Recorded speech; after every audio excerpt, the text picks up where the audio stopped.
This evening, let's explore Taoism's view of suffering.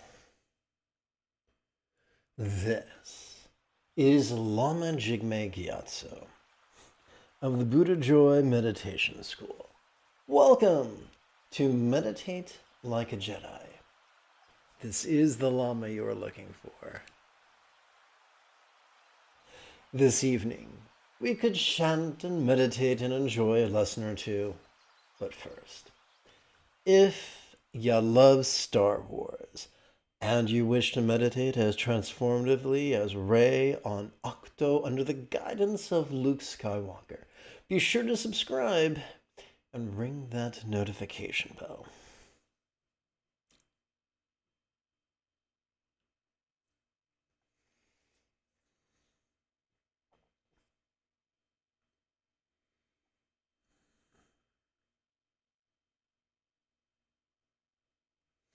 If at any point during this evening's live stream you have a question about meditation, about Buddhist meditation, philosophy, or even chanting, there is no need to be bashful. Simply type your question in the chat window on the right-hand side of the screen.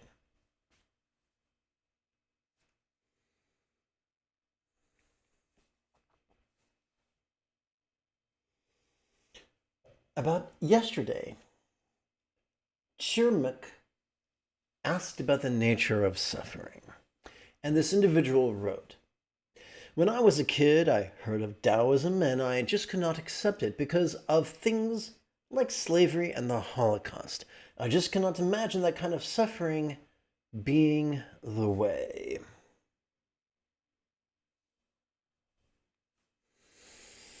So the reason that person could not accept it is because the person or persons who explained Taoism to him did a bad job of understanding it, or did a bad job of explaining it, or just didn't understand it themselves. There are many flavors of Taoism. There is magic Taoism, there is alchemical Taoism, there is health Taoism, there is fortune-telling Taoism, there is feng shui Taoism, there is, and the like. At this point in my life, the part of Taoism, the facet of Taoism I most pay attention to is philosophical Taoism. And the majority, and not necessarily alchemic Taoism or the union of the two, but just philosophical Taoism. There are three prominent authors, but the one that speaks the loudest to me is simply Lao Tzu and his collection of 81 poems known as the Tao Te Ching. So let's take a look real quick at a snippet.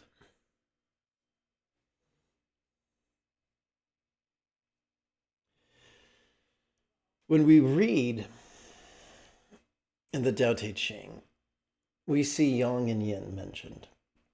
And when you read through the 81 poems enough, you see a pattern.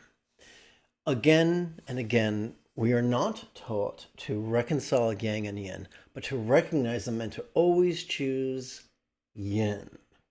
So instead of choosing rigidity, we are to choose flexibility. Instead of choosing to be fearful, we are to choose love. Instead of choosing to be controlling, we are to choose being laid back. So there is this idea in Taoism of two extremes and a happy medium, which should sound familiar.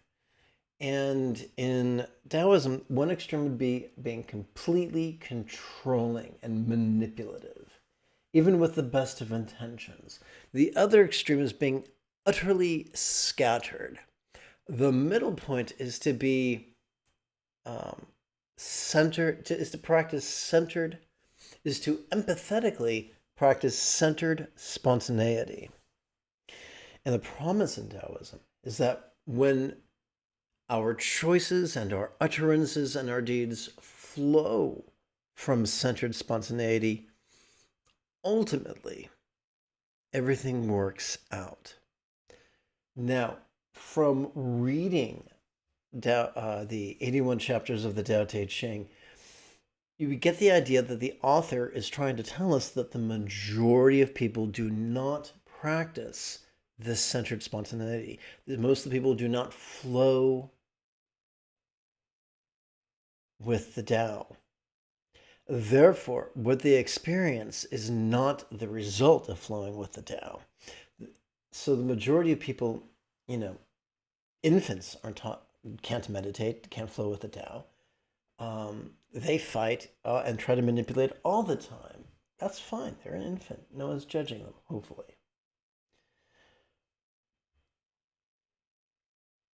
People do not become slaves and experience all the atrocities of slavery as a result of mastering the path of centered spontaneity. People do not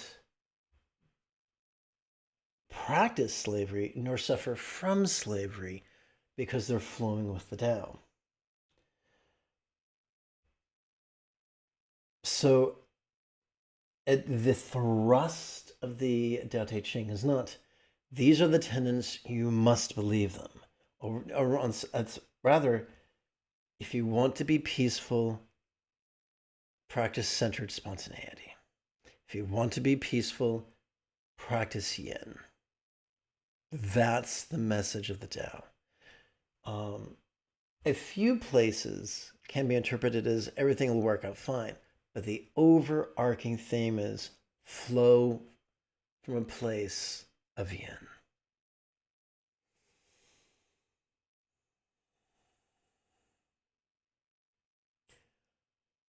If someone tells you there's a way to live or there won't be any suffering ever, they're most likely trying to sell you something.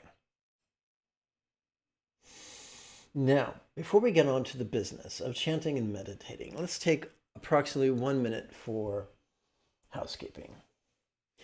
Every day I I live stream 4 meditation classes without any ads, health permitting.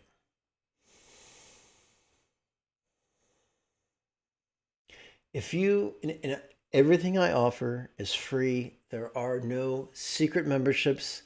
All my downloads are free. There are no secret retreats. Everything I do is for the public on YouTube.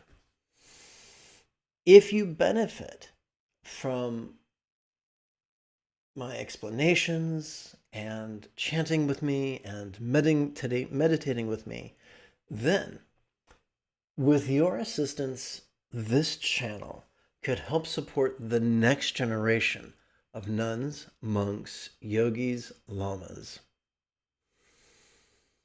and even brick-and-mortar meditation centers, each replete with a resident teacher and their apprentice. If this speaks to you, if this sounds like a good idea, then you're welcome to help out even for as little as the cost of 1 cup of coffee a month. Simply use your smartphone's camera to capture this QR code. Or if you're old school, just scroll down and click one of the donation links in the description area below the video.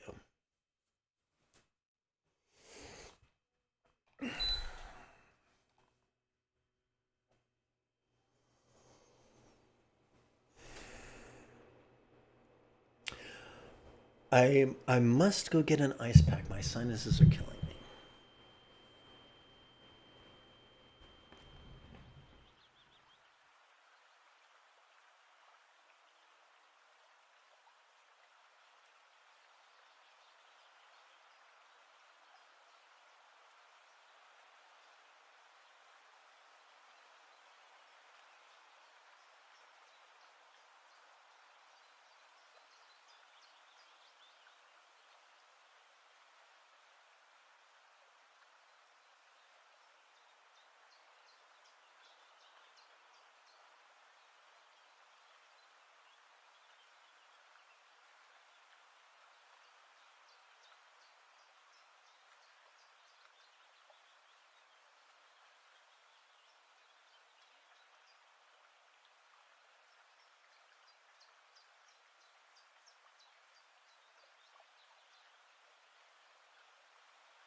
right. Forgive me if I look like the great Gretzky trying to guess someone's home address. I'm simply icing my sinuses.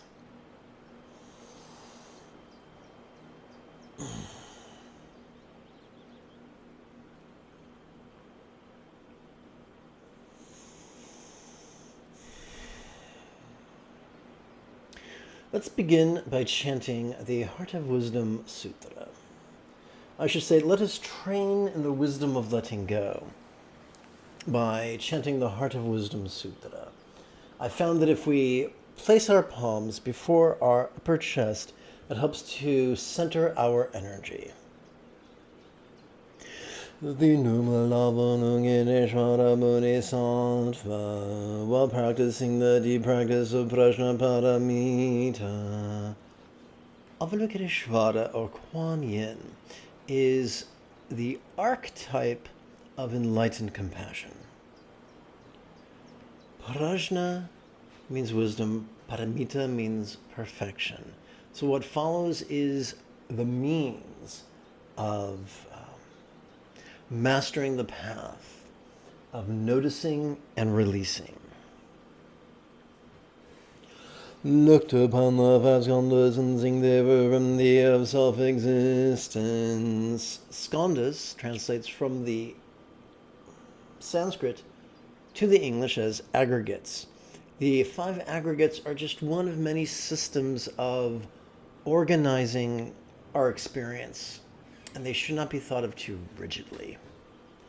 What really matters is this word empty. It's going to appear about 7 or 8 more times in the text. If we approach the idea of emptiness literally, it will lead either to the path of pseudo-intellectual skullduggery or the superstition of blind faith. I recommend neither. And the middle path is not a literal approach, but a figurative approach to emptiness.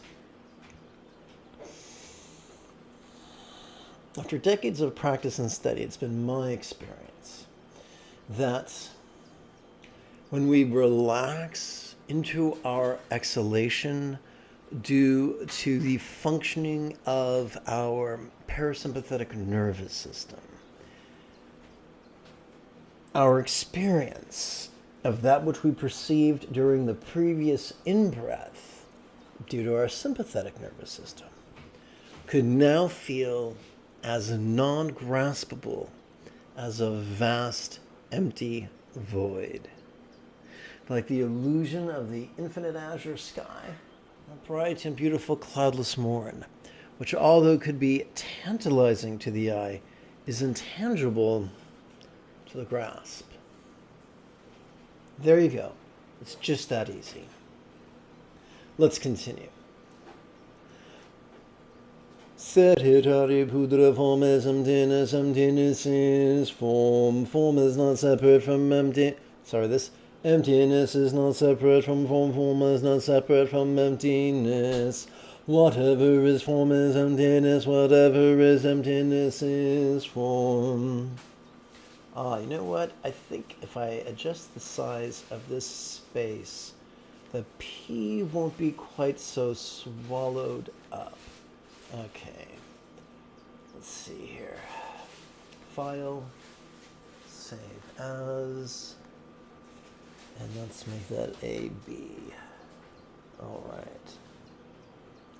Thank you for your patience. Let's continue. The same holds for sensation and perception, memory, and consciousness. Hishari putra of dharmas are defined by emptiness, not by birth or destruction, purity or defilement, completeness or deficiency. Therefore, Shari putra, in emptiness there is no form, no sensation, no perception, no memory, and no consciousness. So, instead of taking this literally and assuming this just nihilism, let's take this figuratively. So within the context of emptiness, what could this infer? It infers that there is no experience that once perceived cannot be released, at least to some degree, as we relax into our exhalation. That's it. We're going to repeat this several times and then move on. No eye, no ear, no nose, no tongue, no body, and no mind. No shape, no sound, no smell, no taste, no feeling, and no thought. So far we've repeated no 12 times. Let's continue. No element of perceptions from mind to conceptual consciousness. No causal link from consciousness to old age and death. No end of causal link from consciousness to old age and death. No suffering, no source of relief, no path. No knowledge, no attainment, no non-attainment. So far we're up to 22. So we got to 22 no's. It's kind of like that song that was popular in, I think it was late in the 70s, where they just sing no a bunch of times. Anyway, let's continue. Without attainment. Oops, I think I forgot something. Yes, I did. Let's go over here real quick and just add 2 more accents.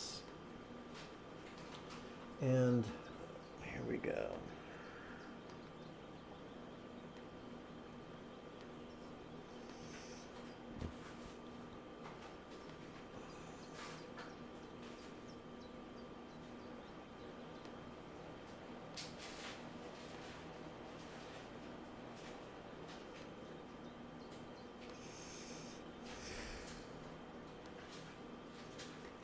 Okay, let's continue. Thank you for your patience whilst I edit. Without attainment. Moon is always take refuge in Brahmaparamita and live without the wall of the mind. So, Bodhidharma often talked about wall gazing. Now, was he speaking literally or metaphorically? In this context, it infers that Bodhidharma was speaking metaphorically.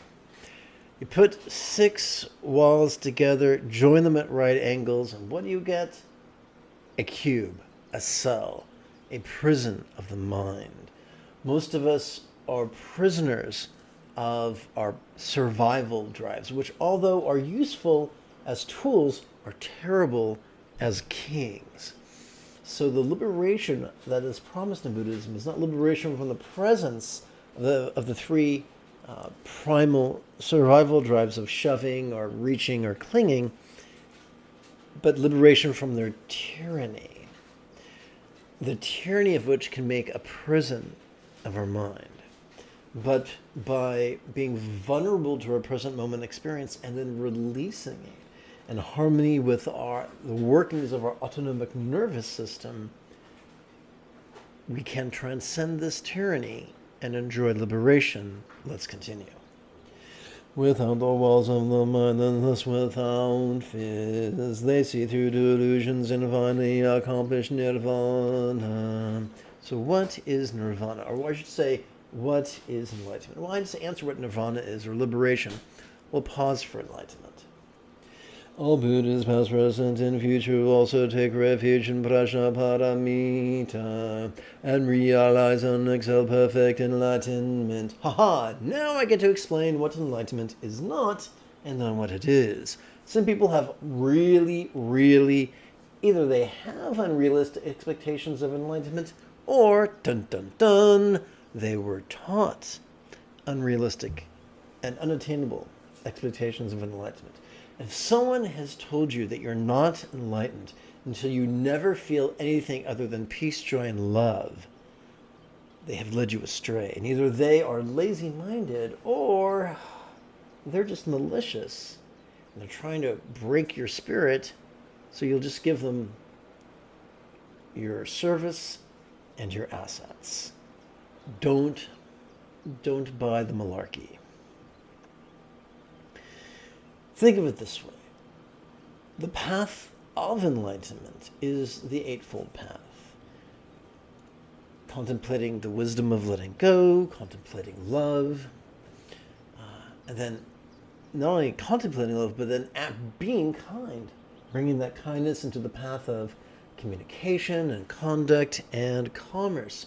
No one wants to be no one loves a Karen or a Chad. What's the difference between a Karen or a Chad? Karen will want to speak to your manager. Chad will want to drive you out of business. Thanks, Chad. So, what comes next on the Eightfold Path hit parade? For the final 3 bits would be enthusiasm, mindfulness, and meditation. So, when we traverse that path enthusiastically, we're bodhisattvas.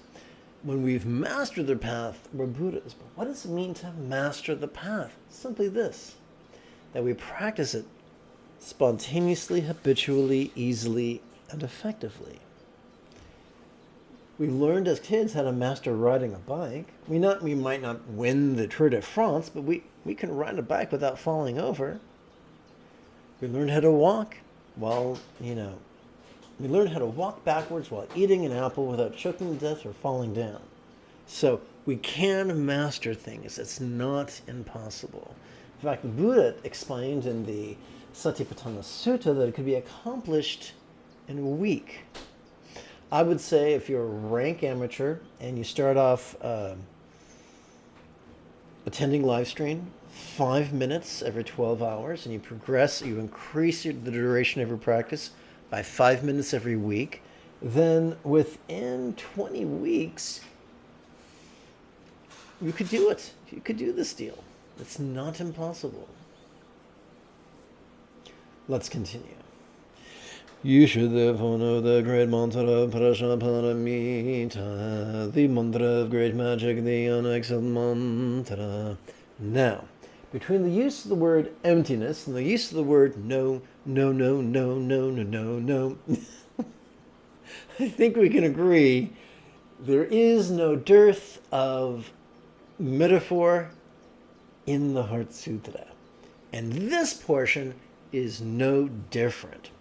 What we're saying is, dude, this path of noticing and releasing in harmony with the natural processes, coordinated with our inhalation and our exhalation, is so effective. It works like a charm. It works like magic. It works like a super duper mantra of lore.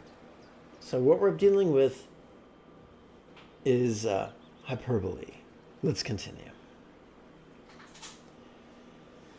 The mantra equal to the unequal, which heals all suffering and is true non-false. The mantra in Prajnaparamita is spoken thus. Gate gate para sangate buddhi swaha. May we so master this path of noticing and releasing, of loving and letting go, that we go, completely and perfectly go to enlightenment. So now we've reviewed the basics of the path of letting go.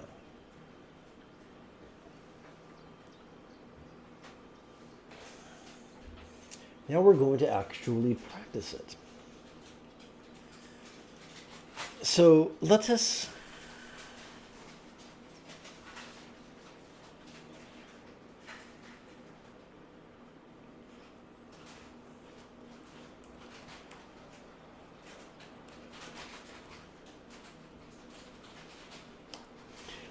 play with the physically oriented practice of just sitting.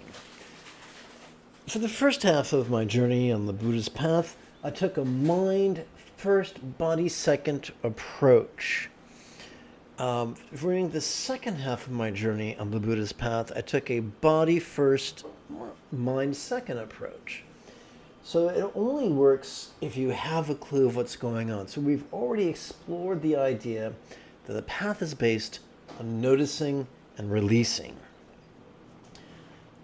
We have vertebrate life forms on this planet evolved in such a way that every inhalation accesses our sympathetic nervous system, which evolved to perceive, to see and hear and smell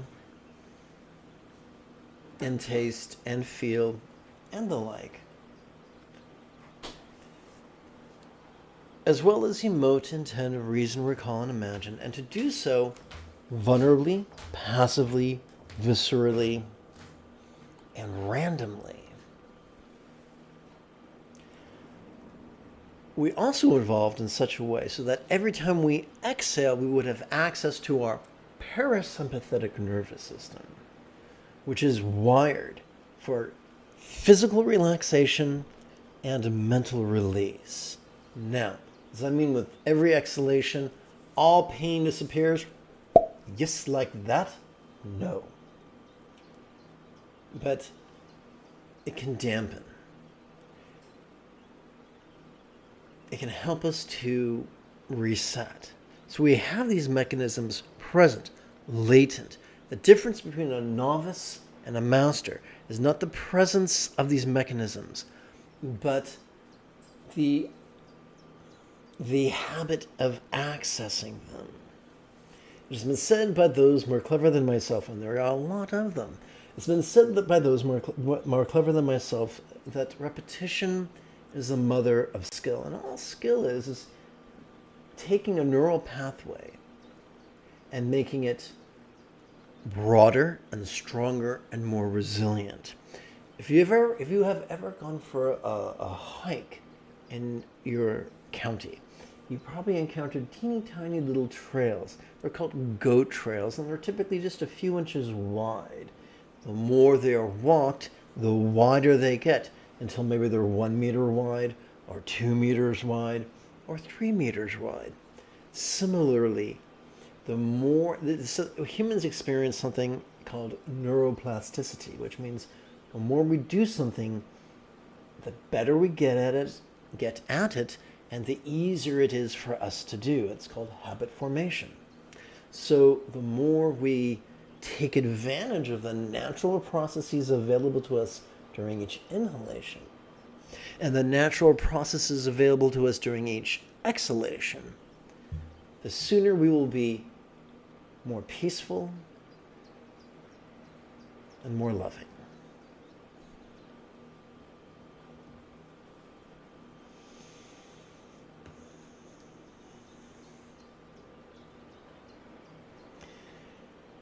Whatever we do, there's going to be things we can do to make our goal more difficult to accomplish, or things we can do to make our goal easier to accomplish.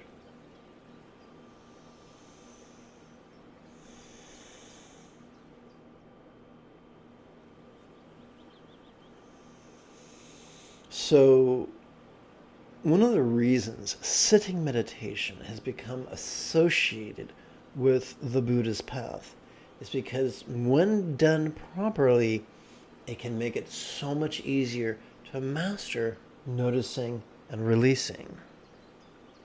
So here it is in a nutshell.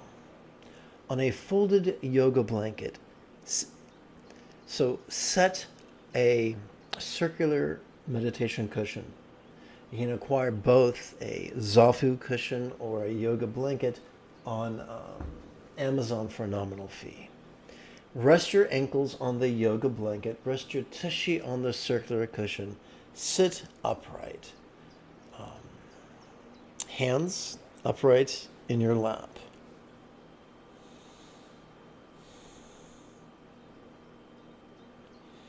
You want to keep the distance of your right ear to your right shoulder should be equal to the distance of your left ear to your left shoulder. Your nose should be in alignment with your navel. So in other words, no twisty or tilty. So a quick thing we can do right now is bend to the left, bend to the right, come back to center, maybe bend forward, maybe bend back, and so finding our center becomes easier.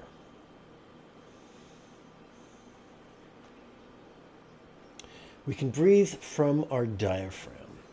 As we breathe in, our diaphragm distends, it pushes out. As we relax, our diaphragm flattens, relatively speaking.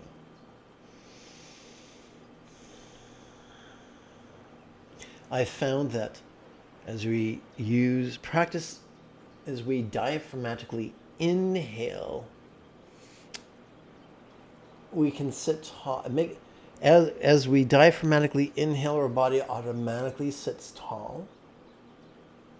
And as we relax, we automatically release. These are already wired into us. So what I find helpful, and what you might find helpful as well, is instead of reciting diaphragmatically breathing induced tall sitting, which is a mouthful, try 3 syllables. Dia, tall, as you breathe in. Relaxing, as you breathe out. Now, at times, we are wired to notice things. External or internal, physical or mental, pleasurable or painful, interesting or boring, glorious or grotesque. That's fine. We're not concentrating, we're noticing.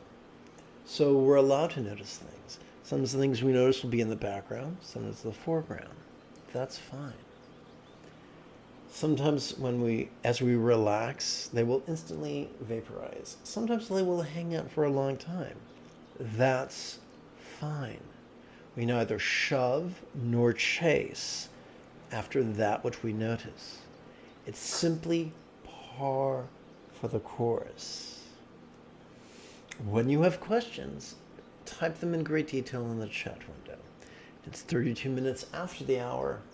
Let's meditate. Oh yes, by the way, over here it reads, first collection, oopsie, of 16 sets in 16 rounds. What does that mean?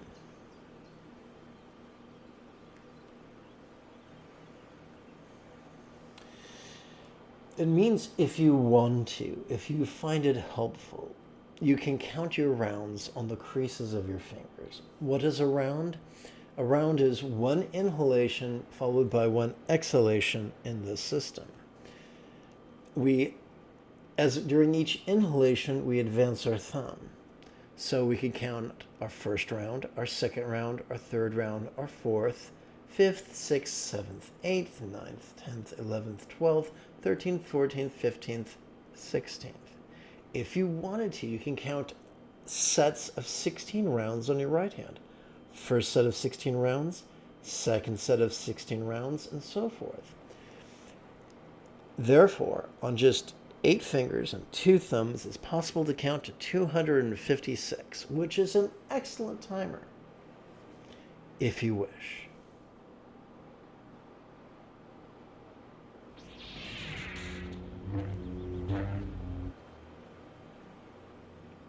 So, quick like a bunny, final exercise. Let's dynamically breathe in, dynamically exhale, and then relax into practice.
We opened our practice by training in the wisdom of letting go, by chanting the Heart Sutra.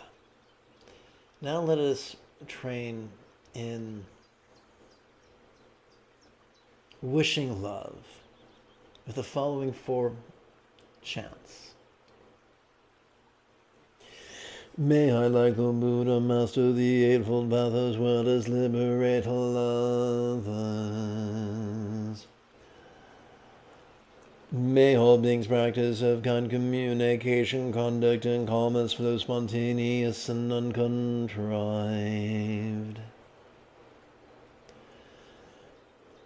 May each being take auspicious rebirth, master the Buddha's path, and then help all others do likewise.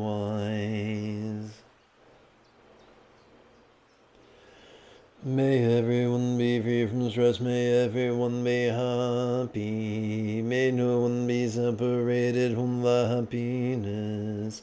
May everyone have balance from the tyranny of hating, craving, and clinging freed.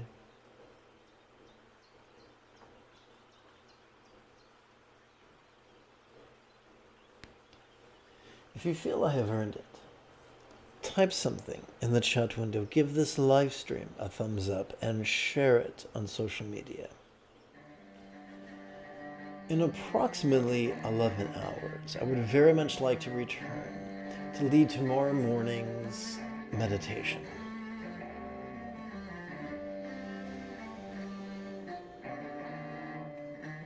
Until then, may you and yours be happy and healthy. And if you are as geeky as me, this is the way.